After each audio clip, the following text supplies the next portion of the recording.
قلمها إسكمان قابا وعي كليه توبيا صوتي شلينا سودا ويسي وهودي هواسي هرر عدا لهاي ما يقالها هذا تاريخ ذو مدة اللي قبل دليل شلبيك سودا وينو طلع عادية ضرور بيجات كوب حصتها طلع عادية ضرور ده عدا لها ما أنت تاريخ ذي ببدأ شيء به ما أنت تبديل رسمي قادت أولو ما عندقي ما أنت تبدل أنتي سيدي كنت صننا أسيها كرينا dhulkaagiibaad joogtay xoolahaagiibaad dhaqanaysay bannaankaagiibaad fadhiday Itoobiya dhulkaaga lahay wax saalan maaha timacade isagoo ka hadlaaya dhulka ka maqan mid kale inuu ugu daray iska daaya ayaa wuxuu yiri dhoobada hawaas baan nin kale naga dhaxaynay dhoobada hawaas ciida hawaas ee iga maqan baan nin kale naga dhaxaynay buu bimacnaa inaan wax kale ugu daray iska daa dhoobada hawaasa iga maqan baan rabaa si u soo cishan lahaa waa buanti macade سموكتي نبيك عليه الصلاة والسلام ينويري يخذب الكعبة ذو سويقتين من الحبشة كعبة وحب بربرين دونا وكدولي دونا نين لغيسو وقدولي ويسكسو هرشيدا أولغو دوبان وحبشية والدول كقرات وعي كورانيان إتوبيا عدوي نوماها نحل لو ما قادي كرو النبي محمد بايد عدوي كعبة إذا نك دودمينية إكسو دولية بل النبي يقول عليه الصلاة والسلام ينقضها حجرا حجرا حقد جي حسد كي علاد هالك كي جارين نجح بقى وكلا ساريا كعبة تديوج النوع عاسى أيه صعب وجراعيني والشلي بعد كله تاجنا والدمر كينو عياري وافك الله صو عسيستي نبي قاقنا عليه الصلاة والسلام وعليك عبد هذه بربرينية وحل السود ويستماه وحين قادن كرنا ما قلمها إسكمان قابا وعي كليه إتوبيا صوتي شلينا السود ويسي وهودي هواسي هرر عدا لهاي ما يقالها هذا تاريخ ذو مدة اللي قبل دليل شلبيك السود وينو طلع عادية ضرور بيجات كوب حصتها طلع عادية ضرور ده عدا لها ما أنت تاريخ ذي ببدأ شيء به ما أنت تبديل رسمي قادت أولو ما عندقي ما أنت تبدل أنتي سيدي كنت صننا أسيها كرينا dhulkaagiibaad joogtay xoolahaagiibaad dhaqanaysay bannaankaagiibaad fadhiday Itoobiya dhulkaaga lahay wax saalan ma hawlaalayaal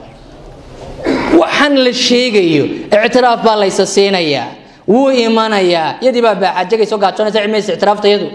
miidiinta lagu leeyahay iska bixiso dagaalkay ku jirto inagu meeyuma bacdigi karayna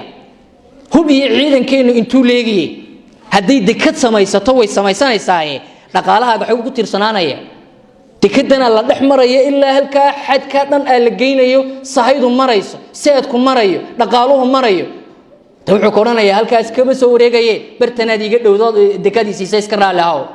hatta dhaqaalaha hoos u dhacaya dhaqaalaha ayaa hoos u dhacaya waxaan aad uga damqada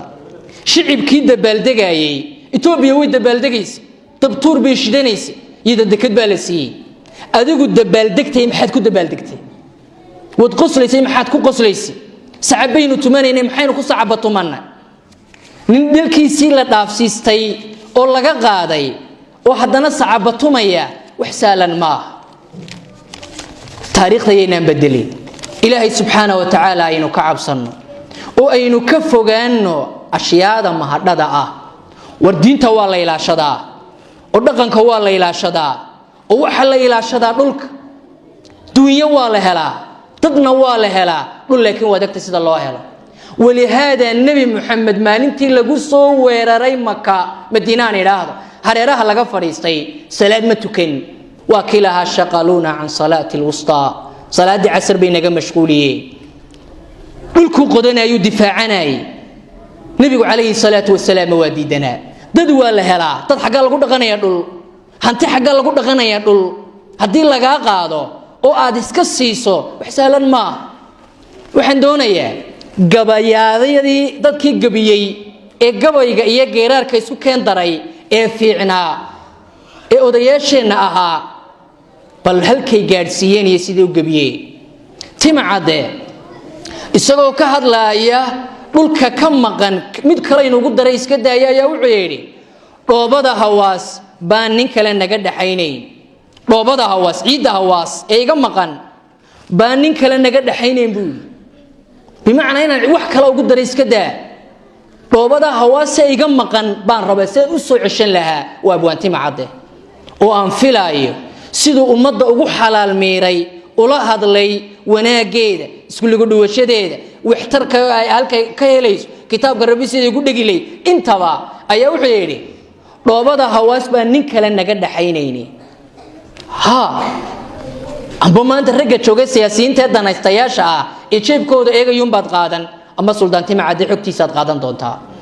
mar kale wuxuu yiri Cumar Australia ayaa isagoo gabiya wuxuu yiri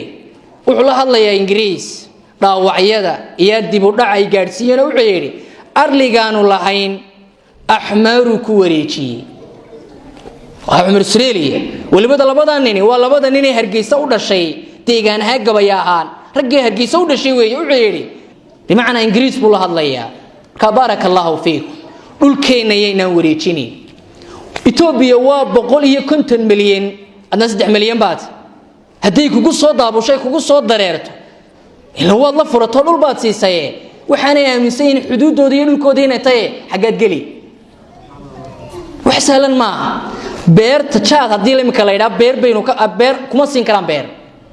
beer jaadkaanu aad ula dhacsanaye hal beero jaadana siiya Ethiopia dagaal bay ka xigtaa ma ogola waligaaba hal lagu dhaahdo waa cadawga gudaha waxa ka daran cadawga gudaha ninka cadawga dibadda soo kaxaysanaya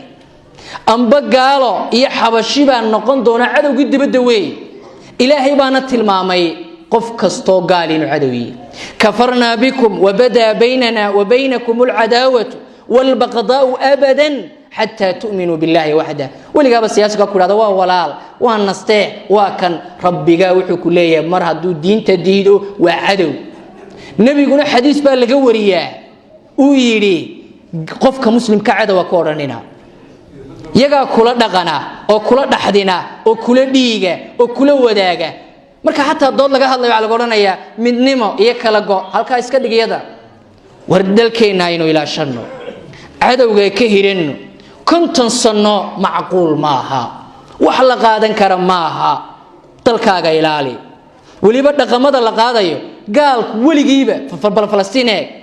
xuduud baan ilaalinaya shuruuc baan dhiganayna international lawga la eegaya gaal ay isugu imanaysa ay Falastiin uga deen way madfac la dhacaya